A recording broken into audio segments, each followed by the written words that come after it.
महाराष्ट्राचे दोन सर्वात महत्त्वाचे भाग होते. एक म्हणजे कोस्टल महाराष्ट्र, ज्याला आपण कोकण म्हणतो, आणि दुसरा म्हणजे डेक्कन प्लॅटो, ज्याला आपण दख्खन भाग असेही म्हणतो. आणि या दोन्ही भागांना जोडणारा घाट म्हणजे बोरघाट. महाराष्ट्राचा संपूर्ण व्यापार याच बोरघाटातून होऊन जायचा. म्हणूनच सर्वात महत्त्वाचे होते ते म्हणजे या बोरघाटावरती नियंत्रण ठेवणे. आणि एक प्रॉपर लोकेशन जिथून तुम्ही या बोरघाटावरती लक्ष ठेवू शकता ते म्हणजे किल्ले कर्नाळा.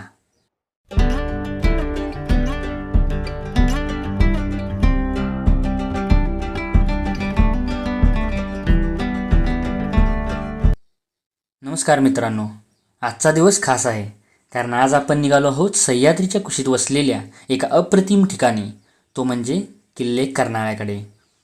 इथे येण्यासाठी सर्वप्रथम तुम्हाला लोकलकडून पनवेल स्टेशनवरती यायचं आहे. तिथून मग चालत तुम्ही पनवेल बस डेपोला या आणि तिथून तुम्हाला अलिबाग किंवा पेनला जाणारी बस पकडायची आहे, जी की तुम्हाला कर्नाळा पक्षी अभयारण्याच्या एंट्री गेटला नेऊन सोडते.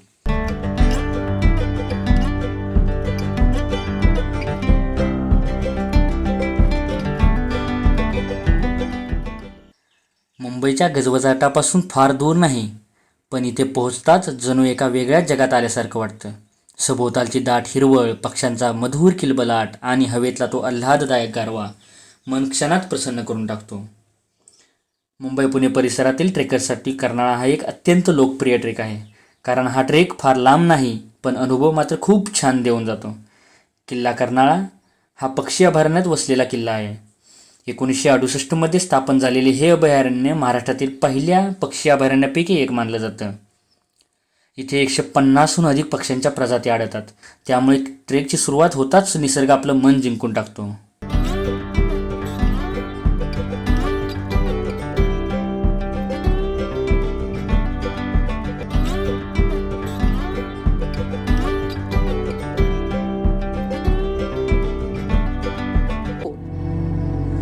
उन्हाळ्यात सुद्धा हा ट्रेक करण्याचं एक मेन रिझन म्हणजे हा ट्रेक अभयारण्यातून जात असल्यामुळे आपल्याला मॅक्सिमम कव्हर मिळतो.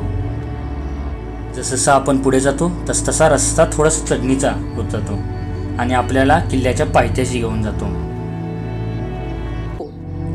किल्ल्याच्या पायथ्याशी आपल्याला दर्शन होते ते म्हणजे कर्नाळी माता. तिचं छानसं छोटंसं मंदिर आपल्याला पाहायला मिळतं.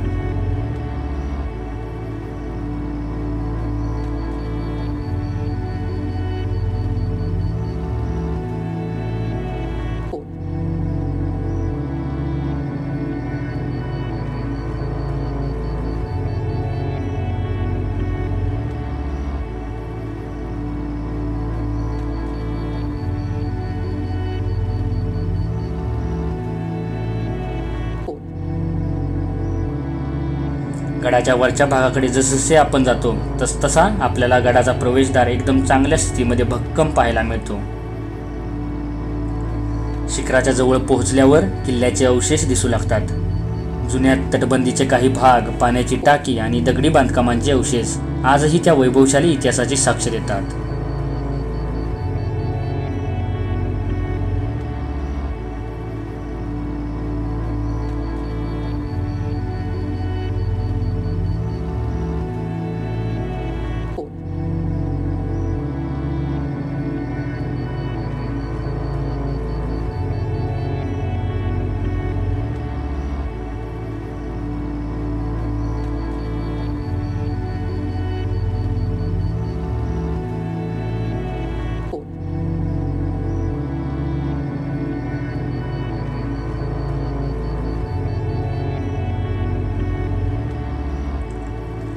कर्नाळा किल्ल्याचं सर्वात मोठं वैशिष्ट्य म्हणजे त्याचा उंच आणि सडसडीत दगडी सुळका, ज्याला पांडूचा मनोरा म्हणून ओळखलं जातं. सुमारे 125 फूट उंच असलेला हा सुळका दूरवरूनच लक्ष वेधून घेतो. हा नैसर्गिक बेसाल्टचा थंब किल्ल्याची मेन ओळख आहे. पूर्वी या मनोऱ्याचा वापर टिहाणीसाठी केला जात असे, कारण येथून आजूबाजूच्या परिसरावर बारीक नजर ठेवता येत होती. कर्नाळा किल्ल्याचा इतिहासही तितकाच रोचक आहे. हा किल्ला 14व्या शतकापूर्वी अस्तित्वात असल्याचे पुरावे आढळतात. पुढे तो अहमदनगरचा निजामशाह, पोर्तुगीज, मुघल, मराठे आणि अखेरीस ब्रिटिशांच्या ताब्यात गेला. छत्रपती शिवाजी महाराजांनी 1670मध्ये हा किल्ला जिंकला होता.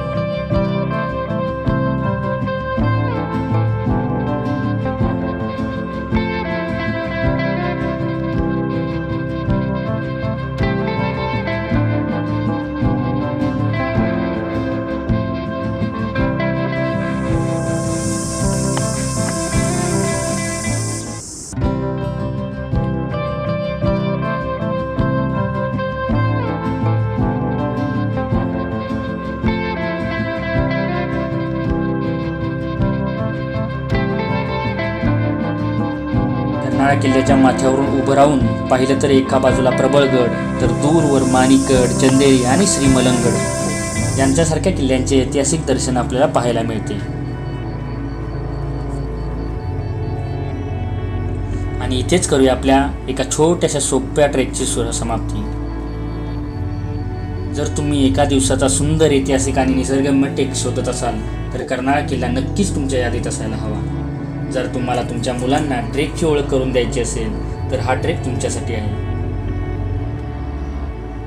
कमेंटमध्ये नक्की सांगा की पुढचा कोणता असा किल्ला आहे जो की आपण कव्हर केला पाहिजे आपल्या या ट्रेकिंग सिरीजमध्ये.